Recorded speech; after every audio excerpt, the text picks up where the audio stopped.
Long story short, they came in, had us escorted off the property, was gonna take over the business. In 3 days, we had the ability to go back in. We borrowed a bunch of money from Charity's dad to pay a lawyer, go in and basically force them out of the business, turn it into a simple loan, but they did basically try to steal my company and turn it into a Mopar restoration shop. Dave Kindig spent more than 2 decades transforming forgotten classics into award-winning custom cars at his Salt Lake City shop, Kindig-It Design. His craftsmanship earned worldwide recognition and made him one of the most respected names in the custom car industry. But while the accolades continued to grow, a very different story was unfolding behind the scenes.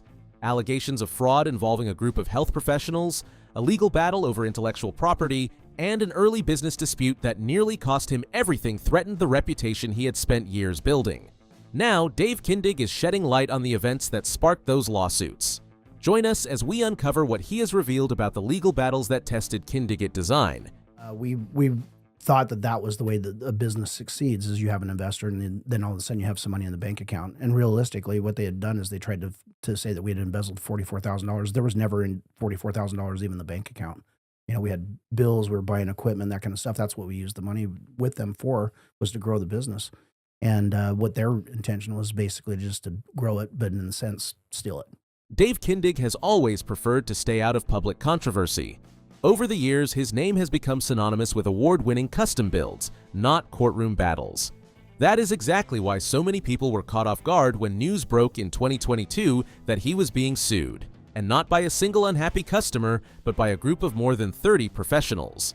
The lawsuit stemmed from a project that began in 2019 when a group of chiropractors and wellness professionals from across the United States hired Kindig-It Design to build a fully restored and customized 1974 Dodge Charger. By then, the second-generation Charger had become one of the most sought-after muscle cars among collectors, making it the kind of project enthusiasts dream about. With Kindig-It Design's reputation for producing award-winning custom builds, the group believed they had chosen one of the best shops in the country to bring that vision to life. After several discussions, both sides agreed to a project worth approximately $670,000, with more than $230,000 paid up front to get the restoration underway. At first, there was little reason for concern. Projects of this scale are rarely completed quickly, particularly when they involve extensive fabrication, custom engineering, and hard-to-source components. The group understood that quality work takes time, and they were prepared to be patient. However, as the months passed, they began to feel that something wasn't right. The group claimed that getting updates and responses became increasingly difficult. Their biggest concern, however, wasn't how long the restoration was taking, but how little seemed to have been accomplished. The group alleged that despite the substantial payments already made, the project had progressed little beyond the stripped shell of the 1974 Dodge Charger, with no completed drivetrain, no finished interior, and no meaningful mechanical work. From their perspective, they had paid hundreds of thousands of dollars to one of the country's best-known custom shops and had very little to show for it. As their confidence in the project continued to drop, so did their belief that the situation could still be resolved privately. According to the court filings, repeated attempts to obtain clearer answers failed to produce the reassurance they were looking for. By early 2022, the group concluded that legal action was the only option left, leading to the lawsuit that would bring the dispute into the public spotlight. In court, the plaintiffs named both Kindig-It Design and Dave Kindig personally as defendants. That detail was significant because the group was not simply pursuing the company itself. They were also seeking to hold Dave responsible for what they alleged had taken place. Under Utah law, courts can, in certain circumstances, hold business owners personally liable where there is evidence of individual misconduct or bad faith. That meant the legal dispute potentially extended beyond the company and could expose Dave personally if the plaintiffs were successful. The complaint included allegations of fraud and breach of contract, with each claim focusing on a different aspect of the dispute. The fraud allegation carried the greatest legal weight because proving fraud requires much more than showing that a project was delayed. It requires demonstrating that one party knowingly made promises they never intended to fulfill. The plaintiffs argued that Kindig-It Design continued accepting payments while allegedly knowing the project was not progressing as represented. They also claimed they had been repeatedly misled about the true state of the build and that the updates they received painted a far more positive picture than the work actually completed. The plaintiffs were seeking repayment of the money they had already deposited, along with additional damages, legal fees, and other compensation. As a result, the potential financial exposure facing both Kindig-It Design and Dave Kindig personally extended well beyond the more than $230,000 that had already been paid toward the project. Kindig-It Design, however, strongly rejected the suggestion that it had intentionally misled its clients. In its response, the company argued that the delays resulted from circumstances affecting the custom automotive industry during the same period.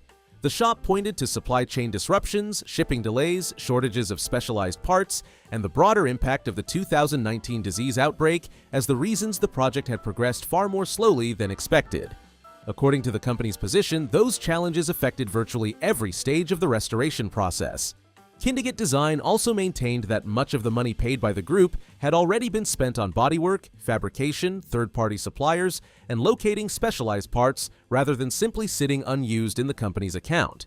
The company therefore denied the fraud allegations and maintained that, while the project had undoubtedly experienced significant delays, those delays were caused by circumstances beyond its control. The timeline helps explain how the relationship gradually broke down. The agreement was signed in 2019, and the initial deposit was paid in early 2020, just as the 2019 disease outbreak began disrupting global manufacturing and supply chains. At the time, neither side could have anticipated how severe those disruptions would become. Custom restorations already take months, and in many cases, years, to complete under normal circumstances. A project of this size was always expected to require patience. However, according to the plaintiffs, that patience eventually ran out. More than 2 years into the project, they claimed the build had shown little progress beyond its initial teardown, while repeated requests for updates were met with vague and inconsistent responses. After unsuccessful attempts to resolve the matter privately, they filed a lawsuit in early 2022. Once the lawsuit became public, Kindig-It Design found itself facing a different challenge altogether. Other customers who were not involved in the Dodge Charger project began sharing complaints of their own. Although the details varied, many complaints followed the same pattern: lengthy delays, poor communication, and difficulty obtaining refunds. None of those complaints reached the scale of the chiropractor lawsuit or developed into a class action. Even so, the similarities across multiple complaints attracted attention within the custom car community and raised questions about whether the Charger project was an isolated dispute or evidence of broader problems at the shop. For Kindig-It Design, the damage extended beyond the courtroom. The company had spent more than 25 years earning the trust of collectors through award-winning builds and consistent workmanship.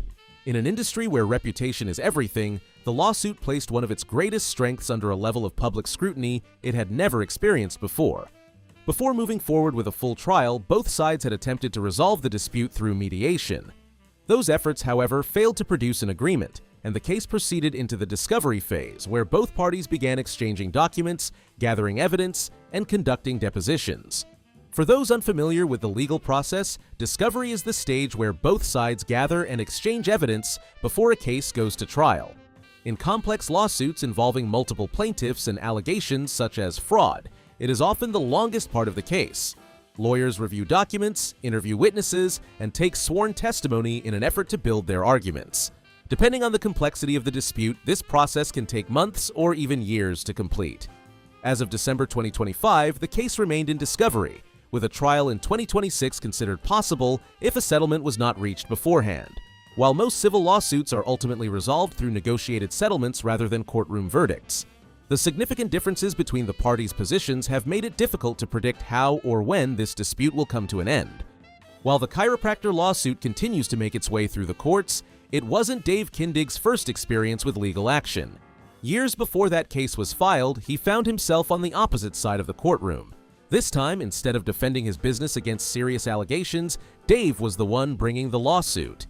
In 2014, Kindig-It Design filed a lawsuit in the United States District Court for the District of Utah against Creative Controls, a Michigan-based company that manufactures adaptive driving controls for people with physical disabilities. The lawsuit centered on allegations of copyright and patent infringement. Dave believed the company had used elements of Kindig-It Design's work without permission, and he decided to fight back through the courts. However, it should be noted that the dispute did not arise between two complete strangers. Years earlier, Creative Controls had donated a custom parking brake to Kindig-It Design, and the transaction had been publicly acknowledged at the time. That earlier interaction would later become more important than anyone expected, because it became part of the argument over whether Utah courts had the authority to hear the case in the first place. At the center of the dispute was the allegation that Creative Controls had reproduced elements of Kindig-It Design's proprietary work without authorization. For a custom car shop whose entire commercial value rests on the originality and distinctiveness of its designs, that kind of allegation is not a minor matter. Every system Dave's team had developed, every process they had refined, every visual detail that made a Kindig-It build recognizable to enthusiasts represented years of accumulated creative work.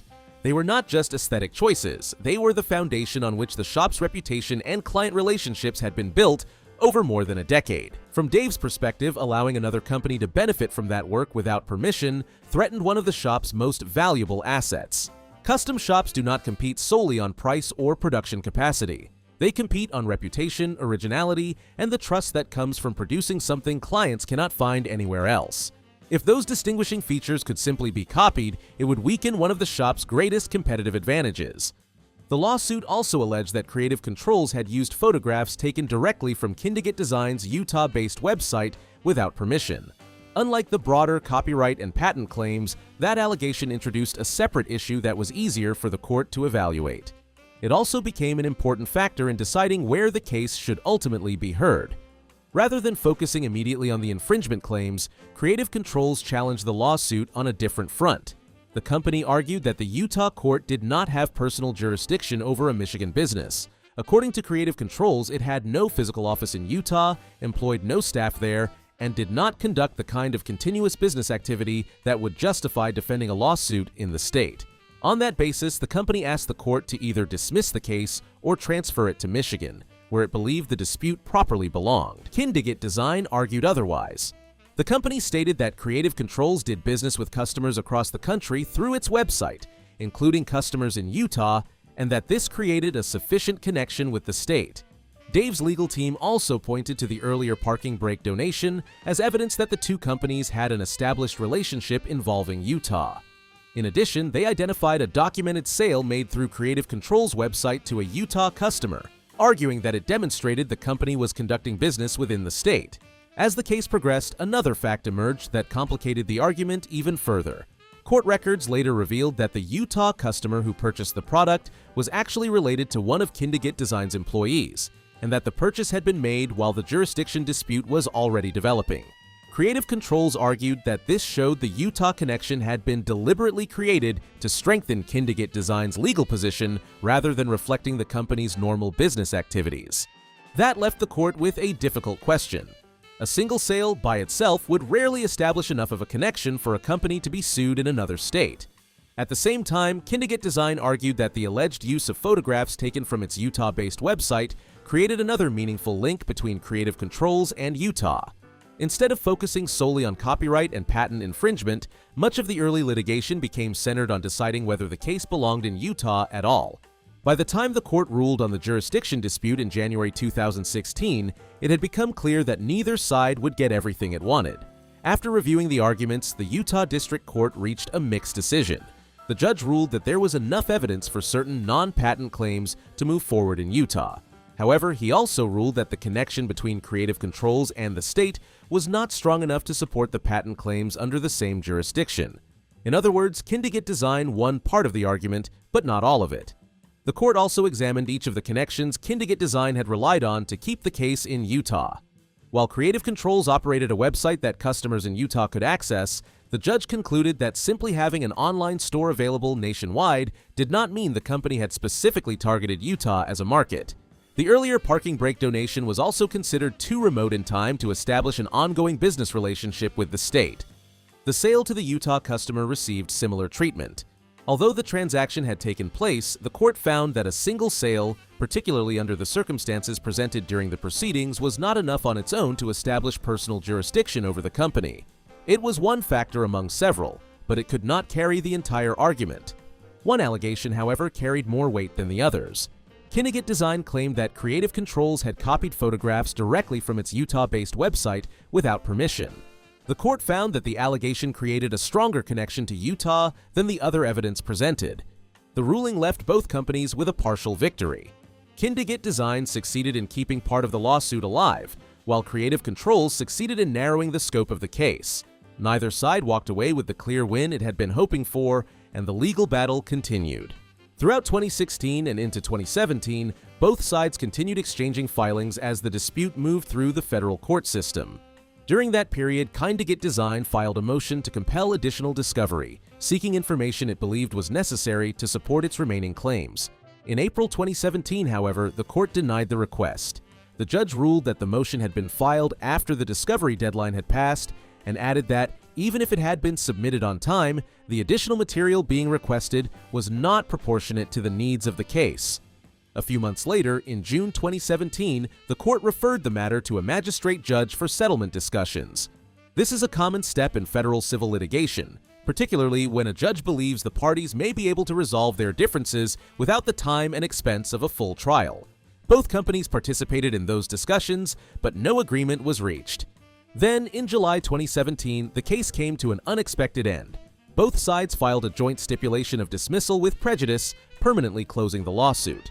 A dismissal with prejudice meant neither side could bring the same claims again, effectively bringing the dispute to a final legal conclusion. While the court records confirm that the case ended, they do not reveal why. Any settlement discussions or agreements between the two companies remained private, and neither Kindig-It Design nor Creative Controls publicly disclosed the terms of the dismissal.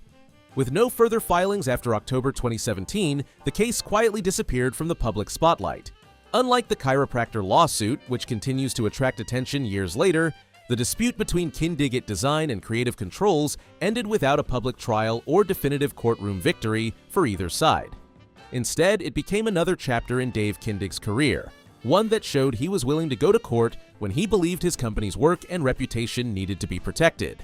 While the legal dispute with Creative Controls ended quietly, it wasn't the first time Dave Kindig had found himself fighting for the future of his business. Long before his television show introduced Kindig-It Design to millions of viewers, Dave faced a crisis that threatened to take away everything he and his wife, Charity, had spent years building. Looking back, he described it as one of the hardest experiences of his career, one that changed the way he approached business forever. In the early years of Kindig-It Design, the shop was growing gradually, but growth came with challenges. The quality of the work was attracting bigger projects, and with those opportunities came the need for more equipment, more space, and more financial resources. Like many small business owners trying to expand, Dave and Charity decided to bring in outside investors. The additional capital would allow the company to grow faster than it could on its own, opening the door to larger projects and giving the shop the capacity to compete at an even higher level. According to Dave, it seemed like a sensible decision. The investors believed they were backing a talented builder with enormous potential, while Dave and Charity believed they had found partners who shared the same vision for the future of the business. On paper, everyone stood to benefit. The investment would help the shop expand, the company would become more profitable, and each side would receive something they couldn't achieve alone. That arrangement, however, did not last for long. Speaking about the experience on a podcast years later, Dave explained that disagreements with the investors gradually developed into a much more serious conflict. He revealed that the investors accused him of embezzling $44,000 from the business, an allegation he has consistently denied. Dave maintained that every dollar had been spent on equipment and operating expenses exactly as intended, and that the money had been used to grow the company rather than for any personal benefit. The accusation quickly triggered a series of events that neither Dave nor Charity saw coming. Dave recalled that before he had any meaningful opportunity to respond, he and Charity were removed from their own shop. Their phones were taken from them, they lost access to the company vehicle, and they suddenly found themselves locked out of the business they had spent years building. What had started as a disagreement over the company's finances had escalated into a fight over who controlled Kindig-It Design itself. For Dave, the experience was overwhelming. Since opening the shop in 1999, he and Charity had invested almost everything they had into the business. They had taken financial risks, worked long hours, and repeatedly reinvested their earnings into better equipment and new opportunities instead of taking money out for themselves. Standing outside the building they had worked so hard to create, they were forced to confront the possibility that they might never walk back through its doors as owners. Dave has spoken openly about the emotional impact those days had on both of them. He recalled that he and Charity were in tears as they tried to understand how quickly everything had changed. Only a short time earlier, they had believed they were making a decision that would strengthen the company. Instead, they found themselves wondering whether they had just lost it altogether. As difficult as those moments were, events inside the shop were already beginning to change the course of the dispute. While Dave and Charity were outside waiting for answers, the employees who worked alongside them were making their own decisions about the future of Kindig-It Design. That was when it dawned on the investors that owning the business was not the same as having the people who made it successful. The shop's reputation had never been built on machinery or equipment alone. It was built on Dave's designs, his creative vision, and the relationships he had developed with customers over the years. Dave said the employees made their position clear. They told the investors that without him, there was no business worth taking over. The cars clients came to Kindig-It Design for were Dave's ideas. The standards the shop had become known for came from his leadership. Removing him from the company did not give anyone ownership of the creativity that had built its reputation. That support from his team became one of the biggest turning points in the dispute and gave Dave hope at a time when it seemed like everything was slipping away. According to Dave, he fought back through the courts. With legal representation in place, he challenged the allegations that had been made against him, and the case gradually took a different direction. The $44,000 that had initially been described as embezzled funds was ultimately treated as a loan, a development that significantly weakened the case against him and altered the balance of the dispute. As the case progressed in Dave's favor, the investors were ultimately ordered to remain 500 yards away from the shop, effectively ending their attempt to take control of the business. For Dave, however, the legal outcome was only part of the victory. The moment Dave remembered most came when he and Charity finally walked back through the doors of Kindig-It Design, unsure of what they would find after everything that had happened. Luckily for them, they found their employees exactly where they had left them. As Dave later explained, the employees made it clear that they weren't interested in working for anyone else. With legal counsel on his side, Dave eventually regained control of the company, and the investors walked away empty-handed. Although the experience remains one of the most painful chapters of his career, Dave also sees it as one of the most important. It reinforced the loyalty of the people who stood by him when the future of the company was uncertain and shaped many of the decisions he would make as Kindig-It Design continued to grow. As of 2026, Dave's routine still revolves around Kindig-It Design. The shop continues to operate from its 27,000 square foot facility in Salt Lake City, where more than 40 craftsmen, designers, and fabricators work on custom builds for clients from across the country. Collectors from different parts of the world still join a waiting list that stretches years into the future, reflecting the continued demand for the shop's work. Although the cameras are now gone, the workshop itself has changed very little, with Dave still overseeing projects and maintaining the standards that built his name. Away from the workshop, Dave enjoys a much quieter pace of life.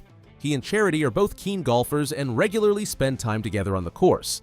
Dave has also remained involved in charitable and community causes, lending his support to fundraising events and initiatives whenever he can.